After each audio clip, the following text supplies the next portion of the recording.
Hello, we are ready for chapter 6 of our, now we're in module 4, and I think you'll find that this is one of the easier chapters. There's just only two concepts we're really going to look at. We're going to look at doing a bank rec, which is a really important thing. You might think, oh, that's kind of outdated, but really it's not just with a checkbook and balancing your checkbook. Now you can balance with credit cards. It's still something you definitely need to do. Make sure that your money in the bank is what you think it is as well. Make sure your books line up with what the bank says and you didn't miss something, or perhaps even the bank made an error.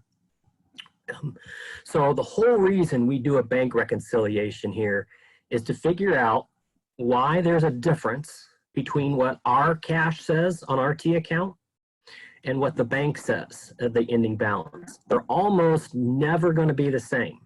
And that's because there are things that the bank knows that the company doesn't know yet, and we won't know them until we look at the bank statement. And then there are some things that the company knows that the bank doesn't know yet. So we know that we spent money and we wrote a check, but it's still in the mail, and the other client that we sent it to hasn't put it in the bank. So therefore the bank still says we have more money than we actually do. So we don't want to necessarily always just know and see, oh, well, the bank says we have 9 grand, so therefore we need to adjust our books up to 9 when we really only have 7,500, and that can make a big difference. So a few things, some new terminology. These first two items, and these are really the only two items that we know about as the company that the bank doesn't know about yet per the bank statement. So one of the items is called deposit in transit. And this is simply if you have made a deposit, or even if you haven't made a deposit, but you've collected the money and you're waiting to take it to the bank, you know that you have the money. It's just the bank doesn't know it yet because either A, you haven't made it, or B, you made it after the statement date, after that cutoff.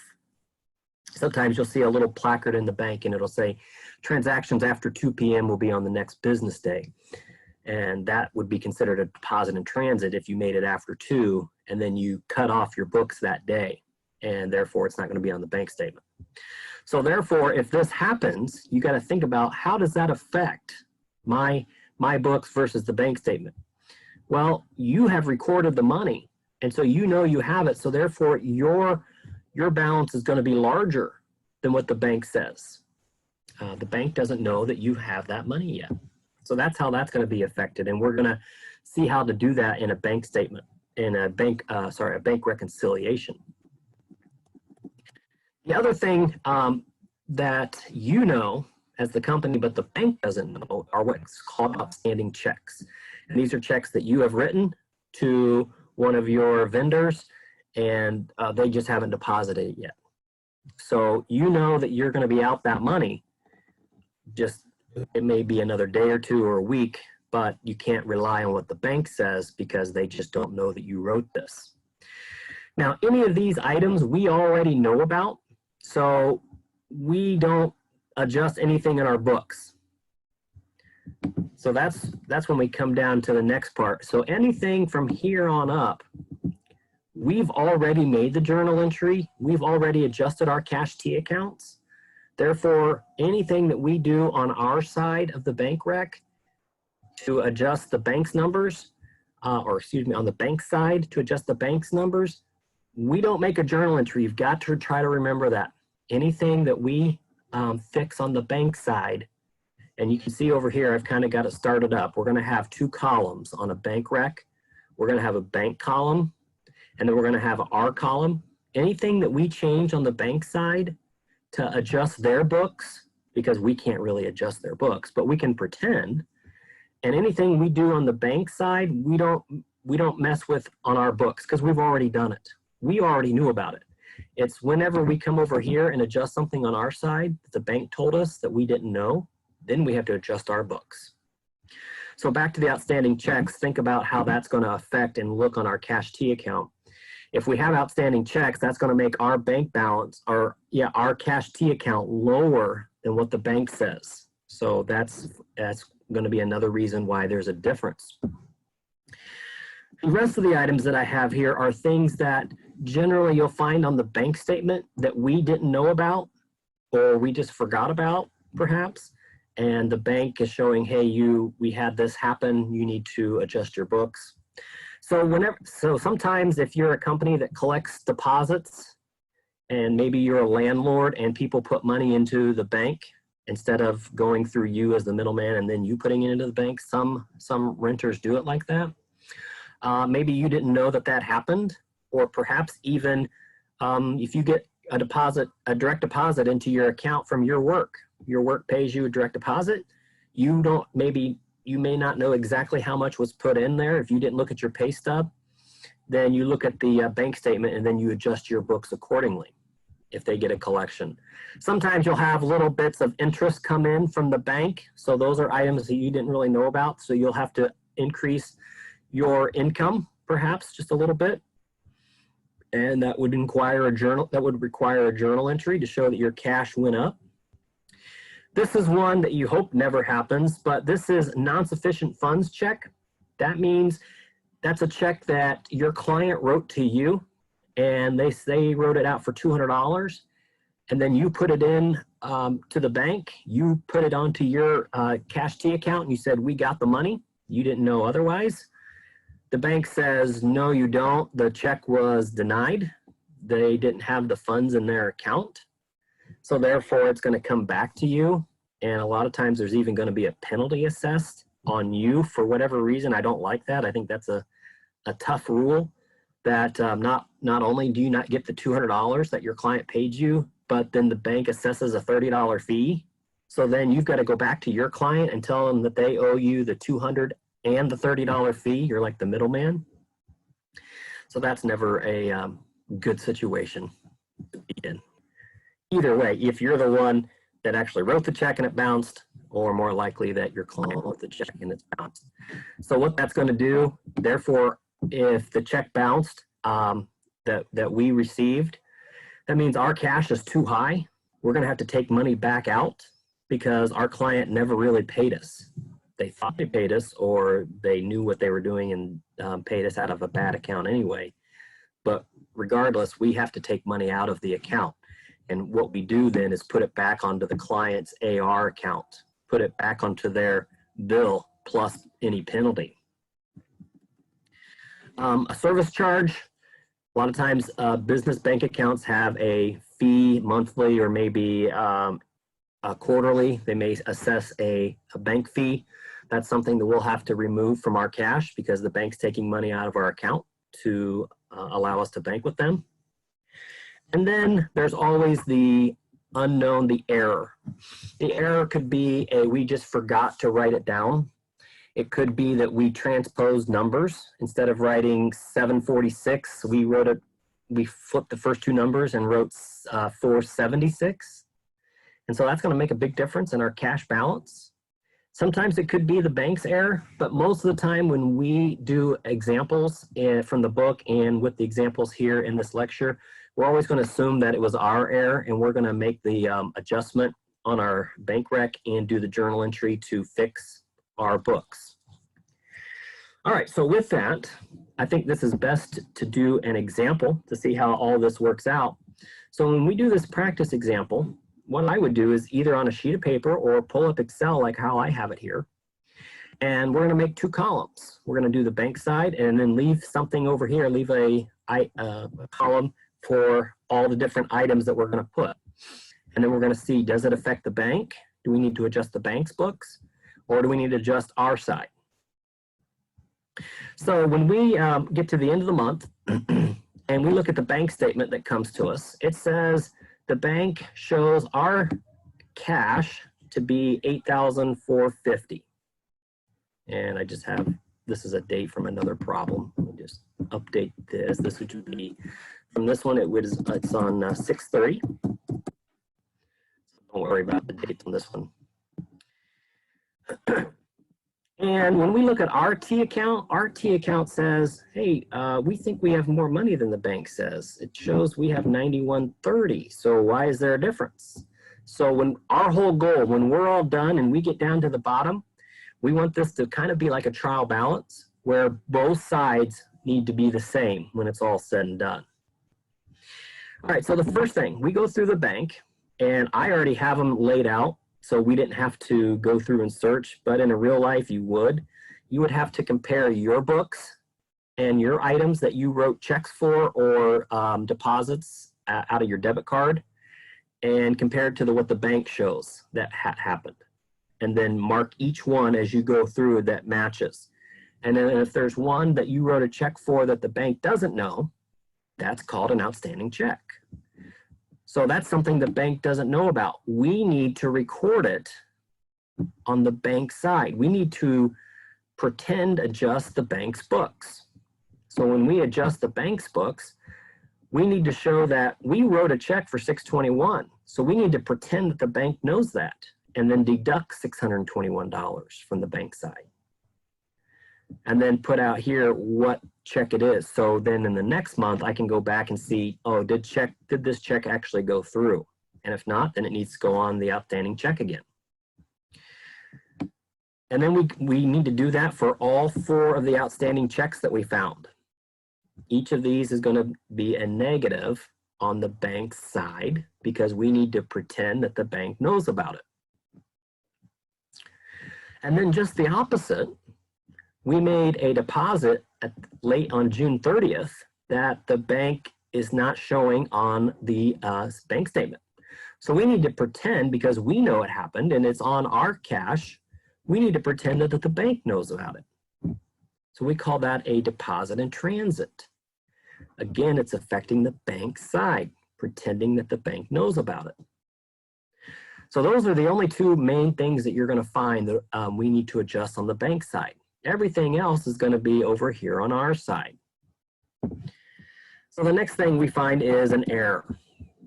Number 3, we're looking at, and it's not a outstanding check because we know about it, the bank knows about it, it's just that the numbers don't match. We flipped the last 2.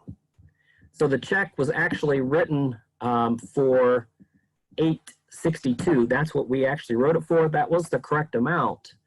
But when we put it into our journal entry and then into our T account, we put it as $826. So we need to make an adjustment on our books. This would be like an error. Whenever there's an error, you can do it one of 2 ways. Here, what I did is I just combined it, and that's going to be how the book does it. But when I do it in class, I like to actually do it and do it where it's a little easier to see. I'll just put it out here to the side just so you can kind of get an idea what I'm saying.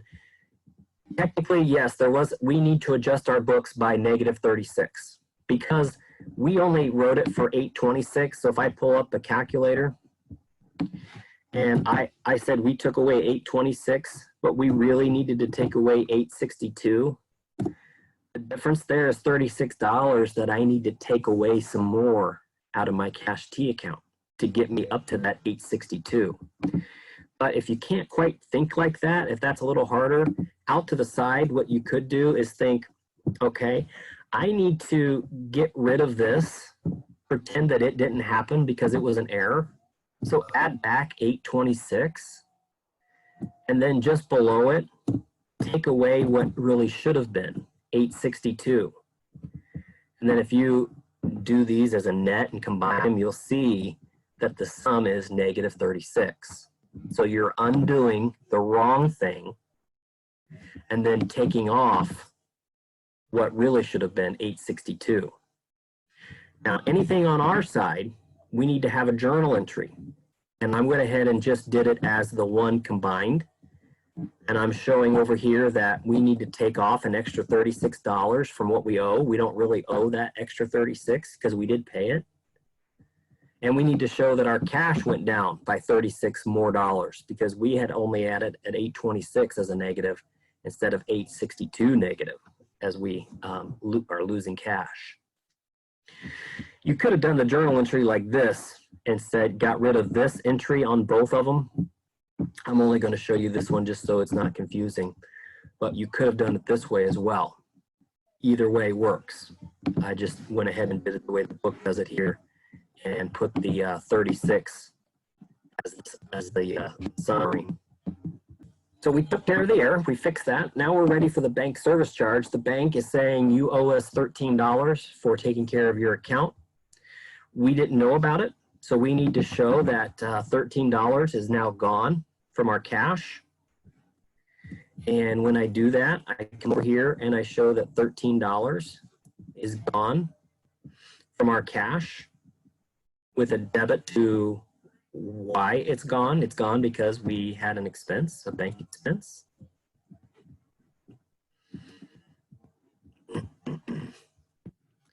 We come down here to Hersey, and Hersey wrote us a check for $180, and we took it off of our account, or we took it off of his account and put it into cash because thinking that it was a good check, but it bounced, and it shows us that on the bank statement that it was a non-sufficient funds. And not only that, the bank charged us a $25 return fee. So they took away they not only gave us the $180 that we thought we had, they took away $25. So when I come down here to my bank, I need to show that not only did I not get the $180, they took away another one. They took another $25 out. So a total of $205 I need to take away from my cash balance. Now this return fee, I don't call this an expense. Think of this as like FOB shipping point, where the client pays it and then you're kind of like the middleman, or think of it as like, we'll talk about this in another week or two, sales taxes. With sales taxes, you as a retailer collect them, but it's the customer who's really paying it, and then you pay the IRS, so it's not an expense even though you're paying the IRS. Same thing here, the 205. I'm going to come down here and I'm going to, I just need to change the name here to my new client. My client, I need to put it back on their books for $205 that they owe me, because they owe me the $180 that we originally thought they paid me, plus the $25 fee. And so they're going to tack on, when they do it on their side, they're going to say, oh, we have an extra expense that we need to add on because we wrote a bad check. And then we need to show that our cash went down by $205. Because we not only didn't get the $180 that we thought, we didn't get the extra $25, they took that away. And then finally, here was one that's just basically an omission. The owner took some money out, Dr. K, and forgot to write it down. We found it in the bank statement.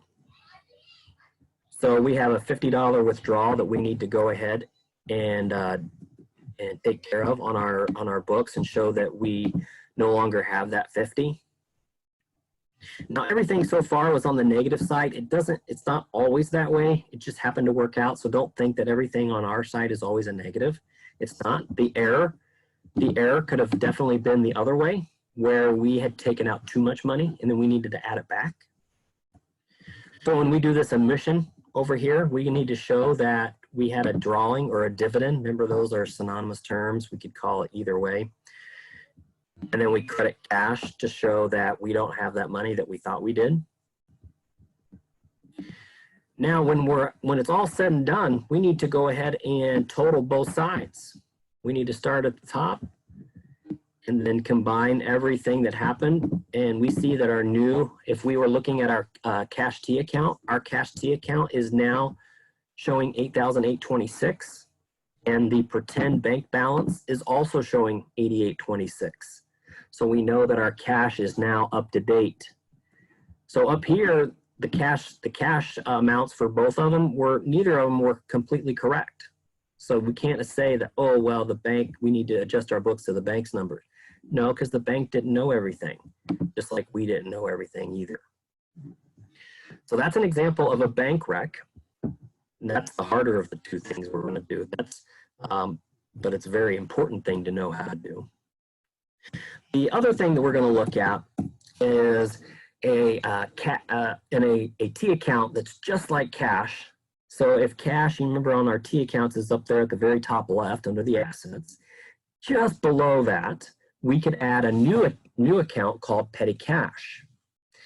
Petty cash is cash that you have in your office to pay for little things. Think of your cash T account as your checking account, what you have total. Your petty cash is a separate little subset of cash that you have to pay for small little things instead of writing a check for every little miscellaneous thing that comes across your desk. So, okay, we have the petty cash here to make quick payments. Basically, you'll have a rule in the office that says anything under this dollar amount, we can go ahead and pay out of petty cash, and we don't need to have a check record for it or the owner to sign it. The office manager or somebody else can go ahead and make those payments out of petty cash. And then anything above that does need the owner's approval, perhaps.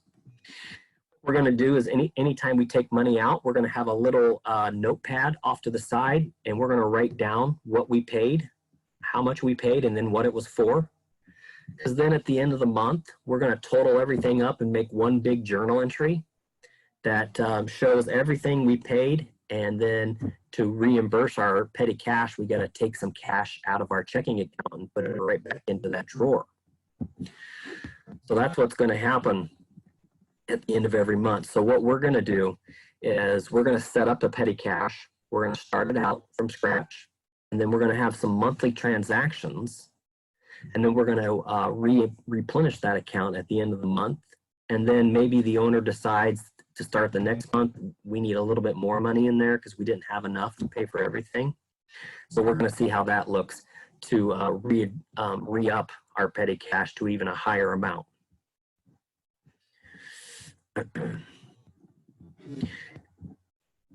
All right, so when we, at the end of the month, we're going to debit the appropriate expenses, and then we're going to credit cash because we're taking money out of our cash T account or out of our checking account and putting it into the petty cash account. And so petty cash really doesn't exactly change. You can do it. There's not necessarily, you can credit petty cash and then do another entry. It's just doing 2 entries instead of 1. That's fine. That's sometimes how I do it in class to make it so it's easier to follow. But really you can just say, okay, I'm going to take that $75 that I paid little payments throughout the year and take it out of cash and put it into the petty cash. You're going to see how that looks here in just a second. But just before we do that, just because in my little notepad, let's say I wrote down that and added everything up and it was $72 that I paid out of 100. Let's say I had 100 in my petty cash and I added up everything in my little notepad and it came up to be 72. But when I counted out what I actually have, I only have $25 left. Well, if I wrote down 72 in expenses, then that means I should have 28 left. But somewhere $3 left and I wrote it down wrong. Something happened. Maybe I gave somebody a tip and I forgot to write it down. That would be what's called a cash shortage. And this is just like an expense account. It's when your cash that you have on hand, we only have 25 instead of 28. When your cash on hand is less than what it should be. Either from, I put here from the register, that would be like if you were doing if you were actually at a cash register, but the same thing happens with your petty cash account too. But it could be also over. Maybe you wrote down too much. You thought you paid 30, but you only paid 20. So your cash on hand is higher, but you don't know where that error happened. So when we don't know where the error happened, we call it a cash shortage or cash overage. Basically, it's to fix whatever the actual cash on hand says it is. So let's do this practice example here. So the owner of the Dr. K, he's the owner of his office, the practice that he has, and he decides to open up a petty cash fund to pay for small little things, today being the first of the year. And then at the end of the year, we count up the drawer and there's $22 remaining in the petty cash drawer. So what we're going to do is we're going to record this initial opening of petty cash, and then we're going to record what the drawer says. The drawer shows that these were the items that we paid money for, and we need to see if it actually equals to being $78, because if you take 100 minus 22, that means I spent 78. So we're going to see if that comes true.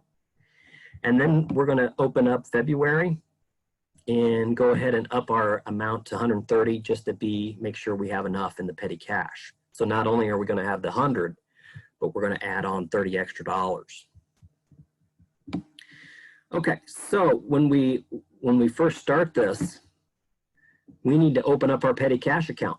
So we go down to the bank, we take out $100 of coins and small bills. So we credit our cash, our checking account for 100, and just basically putting it in a different spot, putting it in a petty cash instead of regular cash. So we still have the money. It's just taking out one asset and putting it into another.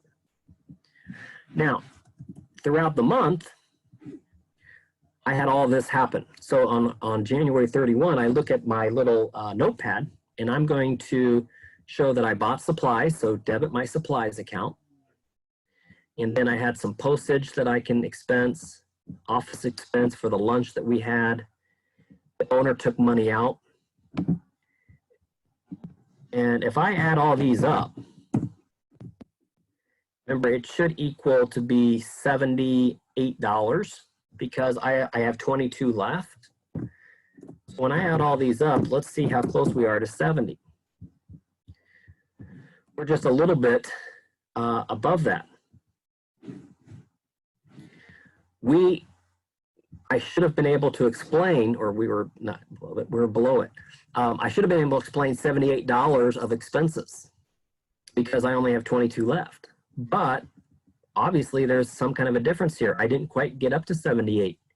I forgot to write something down. So I do the difference. I forgot to write something down for $4.65. So I need to show that, because I can't remember what it was, as a cash short and over. It's called a little bit different depending on which book you use and terminology, but typically a lot of times it's called cash short and over. Now notice here, you could call this petty cash and then make a separate entry, but we're gonna combine that and only do one entry and show that we're gonna replenish our petty cash account at the end of the month. And we're gonna come down to the bank, take out $78 and combine that with the 22 I already have. So now I'm right back to 100. And so when I went down to the bank, I took out 78. So I need to show that my cash account went down $78, put it into the petty cash. Notice I didn't need, nowhere on here did it show that petty cash went down. So it's just, now I know that at the end of the month, I'm back up to 100. And then the only thing left I have to do in February is I decide I need to take out $30 more. So I take out $30 more out of cash, out of my checking account, and I put that into petty cash. So now my petty cash is not only at 100, but now it's at 130 and to start the month.